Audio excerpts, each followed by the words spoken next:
Hello everyone, Chris here, back with another video, and for the next 10 minutes, we'll be taking a look at personal cybersecurity, specifically about understanding everyday cyber threats and how to stay safe online.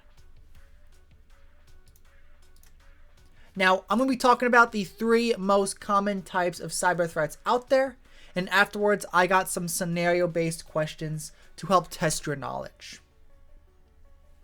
Let me ask you guys a question for those watching. How many of you have ever gotten an email that looks real, but something felt off?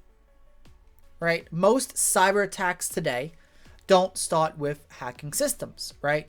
They start with tricking people, the human element. Now, there are 3 common cyber threats I want to go over, and that is phishing, weak passwords, and unsafe public Wi-Fi networks. So let's talk about phishing first, right? What is phishing? Now, phishing is ultimately the biggest cyber threat out there. Phishing is when an attacker pretends to be someone you trust, right? Like a bank, Amazon, or even your school, to trick you into clicking on a link or giving up personal information. Sometimes it can be a fake password reset email, or even have a subject say something like, urgent, your account has been locked, or your password has expired. Now this right here is an example of a phishing attempt. I grabbed this photo right off of Google. In this email, there's a bunch of red flags.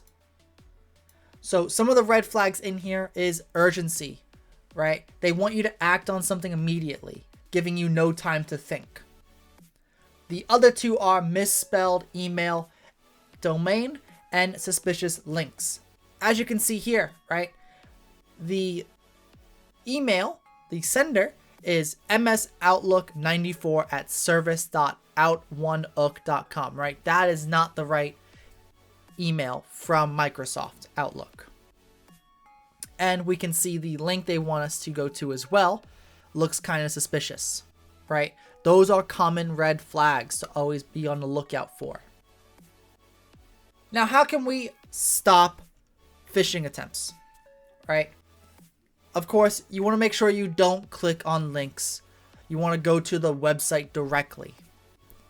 You also always want to verify the sender of the email, and obviously, think before you react to these links, these emails.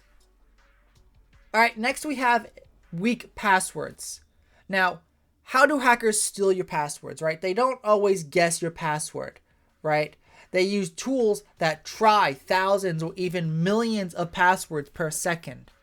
Now, these tools can include brute force, which tries every password, right? It's a trial and error. We also have credential stuffing, which is when attackers utilize stolen login data from one service to break into another.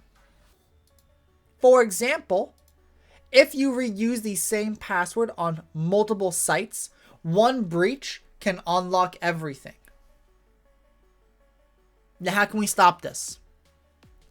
All right, so we can stop this by using unique passwords. We also want to make sure that we use pass phrases instead of short passwords. And of course, on every account, enable multi-factor authentication for the best security. Now, why are public networks unsafe, like the one at Starbucks? Well, public Wi-Fi networks like coffee shops or airports can be monitored by attackers. If you log in to your bank on public Wi-Fi, for example, someone could potentially intercept that data and obtain your credentials. Now, how can we stop it? Well, the obvious is to avoid accessing any sensitive that requires credentials on a public Wi-Fi network. You also want to make sure that you use a site that is Hypertext Transfer Protocol Secure, HTTPS, instead of HTTP. You also want to use a VPN, right? A VPN basically helps create a tunnel that no one can see your data through, right? It also encrypts your data, so it remains unreadable even if it does get intercepted. Now let's look at some of these scenario questions. So the first one, you receive an unverified email that looks like it was sent by Netflix. And it basically reads saying, your Netflix account is locked. Click here to reset your password. Now, which of these options do you think you should do? Should you open the link provided, go to the official website, or ignore the email? You can pause here to answer before I tell you the answer. Of course, you want to make sure you go to the official website. You do not want to click on any links provided. And of course, you don't just want to outright ignore the email. Next one, you need to create a new password for a website. What should you do? Should you create a password that's easy to remember, create a lengthy password that's unique, or reuse an old password?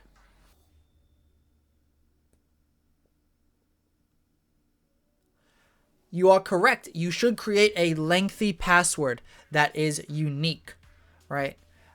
Ideally one that has capital letters, lowercase letters, numbers, symbols, right? That's what you want in a nice, healthy, lengthy password. Lastly, you are at Starbucks and you see that there is free Wi-Fi. What shouldn't you do on that Wi-Fi? Browse general websites, news and video? Should you check the network name before connecting? Or should you not log into your bank account or enter sensitive information? And the correct answer is you should not log into anything that's sensitive, right? A bank account is a great example of that, right? Right, most cyber attacks don't rely on advanced hacking. Most cyber attacks rely on the human element, human mistakes, right? If you remember anything from what we just talked about, remember this. You always want to slow down, verify, and you don't want to trust urgency in emails, right? Good cybersecurity always starts with awareness, and that is something anyone, and I mean anyone, can practice in any field. Don't forget to like, subscribe, and hit that notification bell so you never miss an update. Thank you for watching, and I will see you in the next video.